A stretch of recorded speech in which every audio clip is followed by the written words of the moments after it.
In this lesson, you will learn how to edit objects through their grips without explicitly issuing commands. Using grips, you will stretch, lengthen, move, rotate, scale, mirror, and offset objects. In addition, you will learn how to select multiple grips and edit them together. Go ahead and open the Grip Editing project file, and then click on this arc without using any command. Its blue grips appear. Hover the cursor over this top grip, and you'll see a menu. You can select Stretch, and then you're immediately stretching the arc from that point. Click again to complete the operation. That's equivalent to using the Stretch command, creating a crossing window around that endpoint, and then stretching it. So grips can be more efficient. This grip gives you a different option, Radius. This allows you to essentially offset the arc, in or out, depending on where you decide to click next. This grip gives you a Lengthen option, which you can use to either lengthen or shorten the arc. Grips also have an older functionality, which is still accessible on the command line. To access this, simply click a grip without choosing something from the menu. The first option says Stretch. I'll move the cursor and you can see that I'm stretching, just like I was with the menu. However, I can access additional commands by pressing the space bar. It says Move. Now I can move the object. I'll press the space bar again. Rotate. Now I can rotate the object about the grip that I selected. I'll click to finish the operation. Again, I'll click this grip, and I'm in stretch mode by default. I'll press space bar to move, and click it over here.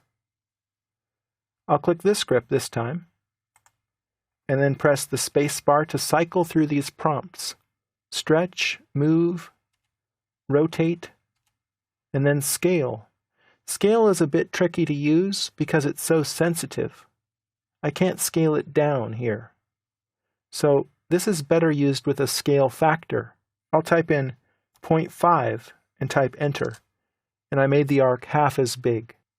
Again, I'll click the grip, press the space bar to cycle through the prompts. I'll go through move, rotate, scale, and finally mirror. I can mirror the object about this mirror line that I have connected to my cursor. If I click right here, the arc is mirrored over to the other side. However, there's no ability to leave a copy behind like you can with the explicit mirror command. I'll press the Escape key to deselect the arc and turn off its grips. I'll select this polyline object and zoom in. It has some different grips at the midpoints of these segments.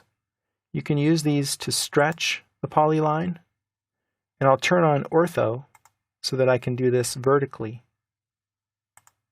You also have a menu where you can convert this segment to an arc, and that can be quite convenient.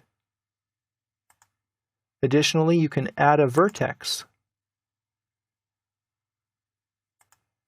So there are quite a few options available through grips. I'll press Escape to deselect. Now over here, this is composed of individual lines. It's not a polyline. Let's say I want to stretch it up, and instead of using the stretch command, I want to use grips. To do that, I'll make a crossing selection that covers these three objects, and they are selected and all of their grips are turned on. If I want to stretch this up, I need to get this end and this end. Hold down Shift, and then click this grip to highlight it in red. Keep holding down Shift, and click the other grip. Now they're both highlighted. Let go of Shift, click one of the grips, and then you can stretch it up.